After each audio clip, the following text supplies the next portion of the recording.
Halo guys, halo semuanya. Kenalin sini aku Dias. Di sini aku bareng temanku. Aku Azril. Nah, sekarang kita lagi ada di FEBUI ya. Nah, kita lagi ada di FEBUI ini. Pengen ngapain nih, Zril? Kita pengen lihat suasana sore di sini aja di. Soalnya lagi rame banget di sini. Oke, lagi musim-musim sidang nih guys. Lagi musim sidang makanya sih rame. Nah, karena rame, jadi kita penasaran nih, pengen nanya-nanya sedikit ya Zril ya. Ya bener. Kita bakal diskusi lah. Diskusi terkait apa nih tuh? Kita rencananya pengen nanya-nanyain teman-teman di UI, khususnya di FEBUI terkait dengan apa-apa aja yang berkaitan dengan finance ya atau keuangan. Iya bener banget nih. Apalagi usia muda kan dibilangnya quarter life crisis. Entah apa itu. Padahal baru juga lulus. Oke, ya kita bakal tanya-tanya seputar pertanyaan itu. Mudah-mudahan teman-teman nanti di sini bakal terhibur dari konten kita kali ini. Iya bener banget guys. Makanya pantengin terus nih channel ini.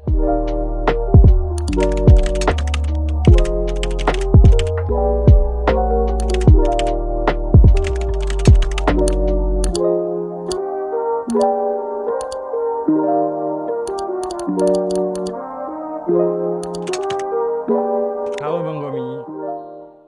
Boleh kenalan diri dulu Bang? Oke, perkenalkan nama saya Gomi Tripanando, jurusan akuntansi 2019. Oke, nama gue Emir Reza Pahlawan, bisa dipanggil Emir, dari jurusan Ilmu Ekonomi Islam, umur 21. Langsung nyebut nama ya. Udah kenal juga. Jadi kenalin, gue Asma Makarim Zafiro, biasa dipanggil Asma, dari akuntansi 2020. Oke, gue Rehan, gue dari FEBUI angkatan 2019, jurusan Ilmu Ekonomi Islam. Oke, kenalin nama gue Zaki. Gue dari IAI angkatan 2020. Nah, kalau gue kenalin nama gue Mulki dari BI angkatan 2020. Gue mau nanya-nanya nih, lo kan berhubung anak UI nih, apalagi FEB nih, berkaitan banget sama ekonomi ilmu keuangan lah. Gue mau nanya-nanya dikit nih, kalau disuruh pilih antara bisnis sama karyawan, lo pilih apa? Mungkin pertama ya karyawan dulu. Nanti kita belajar lagi ke orang-orang, terus kita setelah belajar kita nambah ilmu, baru kita buka bisnis gitu. Kalau untuk keadaan gue sekarang mungkin lebih prefer gue untuk karyawan, kerja di entah atau swasta atau pemerintahan, karena emang gue sebenarnya dididik buat gitu, dididik dan ditekan atau dibentuk sama akademisi atau pendidikan untuk jadi karyawan atau kerja di sebagai analis lah atau sebagai apapun lah, emang tuh ya researcher intinya.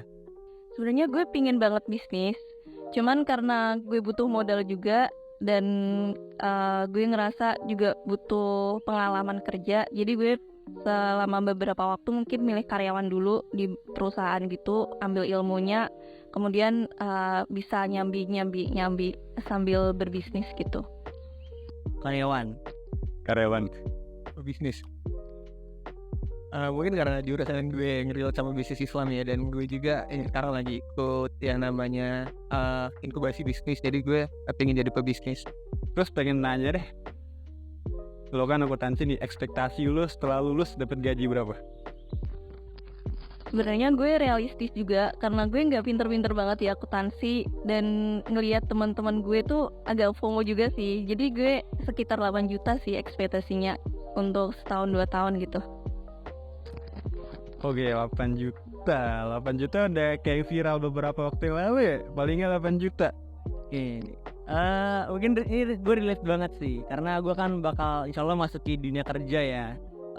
Kalau ekspektasi sebenarnya kita semua punya ekspektasi lah, dan kalau menurut gue ekspektasi gaji yang ideal adalah mungkin di atas UMR lah. UMR Jakarta berapa sih sekarang? Gue cek 4,9 ya. Jadi ya insya Allah kalau udah di atas itu memenuhi sih. Ya, kalau gue sendiri sih tergantung di mana ya. Kalau gue masih di Jakarta, mungkin gak jauh dari domisili gue yang sekarang, mungkin sama kayak Bang RR, antara 5 sampai 10 juta mungkin untuk fresh grade udah sangat bagus. Nah, kalau gue juga mungkin ya tergantung ya di mana ininya. Tapi kalau ekspektasi ya mungkin di atas 5 untuk penghasilan setelah fresh graduate nanti. Tapi kalau kayak keinginan sih ya bisa langsung tembus ya kisaran 8 sampai 10 sih untuk per bulannya. Iya. Ya, jadi buat teman-teman yang masih nge-ekspektasi atau ngejudge anak UI paling nggak 8 juta, ini udah ada bukti nih. Mereka mau kok nerima gaji UMR. Oke. Ngasih gaji setelah lulus mungkin karena udah pernah nanya-nanya orang magang juga ya. Maksudnya gue magang terus nanya orang-orang sekitar situ. Terus pernah magang di pemerintah, di swasta juga pernah. Jadi kisarannya mungkin untuk 3 tahun pertama 7,5 lah, 7,5 juta. Tapi mungkin 3 tahun berikutnya bisa naik 2 digit, insya Allah. Cuman ya itu target aja, nanti tergantung lagi sama kondisi di lapangannya gimana. Mungkin ekspektasi gaji gua sekitar 7 sampai 8. Kalau bisa 2 digit. Iya. Jadi kalau beberapa waktu yang lalu anak UI bilang gajinya paling nggak 8 juta tuh itu realistis banget ya, nggak terlalu kegedean berarti Bang ya. Kira-kira rata-rata spend bulanan lu buat kebutuhan berapa, Mbak? Jadi gue kan ngekos juga, anak rantauan, jadi lumayan juga untuk spend bulanan. Mungkin sama ngekos sama uang bulanan sekitar 2-5 sih. Mungkin karena gue orangnya juga TP kan, pulang pergi, yang dimana tinggalnya sama orang tua juga. Jadi mungkin sehariannya untuk ongkos, makan juga udah disediain ibu kan, belinya di pasar. Jadi yang bener-bener untuk gue dan pengeluaran mungkin cuman 1,2 lah. Mungkin buat kebutuhan ya sekitar kurang lebih 5 juta. Oke, 5 juta lumayan gede juga ya. Berarti paling nggak tuh harus di atas UMR tuh. Mungkin boleh pakai kisaran aja kali ya. Mungkin kisarannya ini asumsinya masih ditanggung orang tua, jadi kayak buat yang lain-lainnya yang dari uang yang gue buat ya kurang dari 1 juta sih per bulan. Kalau dari Oke, kurang dari 1 juta. Kalau lu gimana, Jak? Sama sih, mungkin mentok-mentok 500-600 kali ya buat makan, transport, sama buat ini organisasi kadang-kadang bantu-bantu lah. Kalau gue mungkin karena gue rantau ya dan ngekos juga mungkin ya sekitar 2,5 sih buat per bulannya. Ya itu ya buat biaya hidup ya, kayak biaya hidup motor, terus juga ya makan minum dan sebagainya, sama kosannya juga.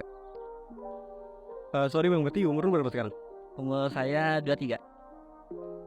Gua mau tanya soal tabungan lo di usia 23 ini udah berapa? Tabungan gua sekitar 20-an. Iya. Oh, 20 juta? Iya. Oke, 20 juta gede juga ya. Oke. Aduh, tabungan ini boleh pakai kisaran aja nggak? Oke, usia sekarang 22 ya. Mungkin apa ya? Karena kan semester kemarin alhamdulillah gue sempat ikut magang kampus Merdeka juga, jadi dapat pemasukan, tapi juga ada pengeluaran buat beberapa hal. Nah mungkin kalau sekedar apa ya, tabungan mungkin di atas 5 lah, di atas 5. Ya kalau gue untuk tabungan di sama sih di atas 5 gitu. Ya kalau gue ya sekarang di umur 23, sebenarnya mungkin gue nggak ada tabungan ya sama sekali, karena yang gue kemarin ya nabung untuk beli sesuatu, dan akhirnya ya tabungannya sekarang lagi nggak ada. Jujur sebenarnya gue nggak banyak nabung juga. Tabungan gue mungkin nggak nyampe 5 juta juga sih. Oke, nggak sampai 5 juta. Tapi aset banyak lah ya. Kan sempat viral tuh beberapa waktu yang lalu, usia 25 harus punya uang tabungan 100 juta. Menurut lo itu realistis nggak sih Bang? Menurut saya itu wajar-wajar aja sih kalau misalnya lu dulunya punya bisnis sebelumnya, atau lu udah cari-cari nih kerjaan sampingan sebelum usia lu 25 gitu.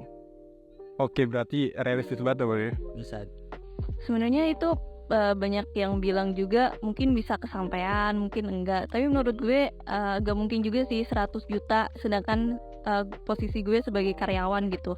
Jadi sebagai anak muda yang realistis aja gitu, karena nomor 25 tahun 100 juta kalau nggak lu kreatif, nggak pinter apa ya, pinter ngelakuin sesuatu juga nggak mungkin juga segitu.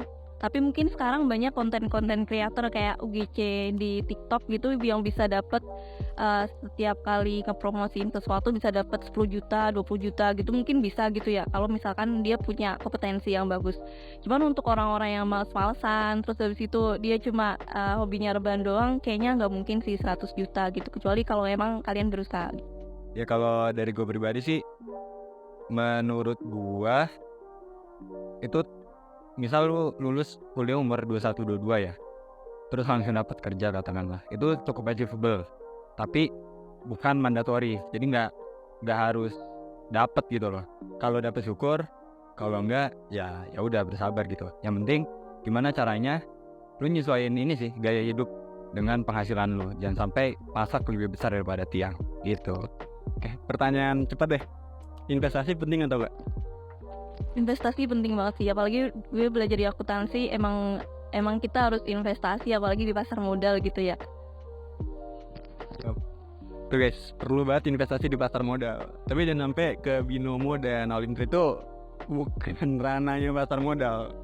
Kalau menurut gua adalah karena supaya kita bisa mendapatkan income stream tambahan lah, dan juga menyesuaikan dengan inflasi gitulah.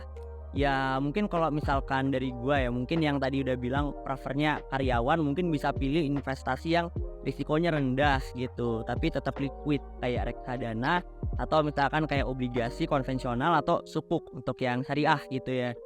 Tapi tetap sih kalau misalkan itu lebih baik lah dibandingkan membiarkan uang kita idle gitu loh. Idle nanti lama-lama kalau nggak dimakan oleh inflasi bunga bank gitu loh.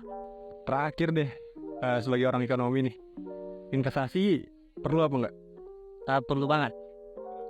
Karena dengan investasi kita bisa meletakkan dana kita untuk memitigasi risiko-risiko yang akan terjadi gitu investasi sebelumnya, dan menanamkan kita untuk passive income lah, sebagai passive income kita kalau investasi itu. Oke, jadi intinya investasi penting banget lah Bang buat masa depan. Oke, mungkin itu aja pertanyaannya Bang. Thank you Bang ya.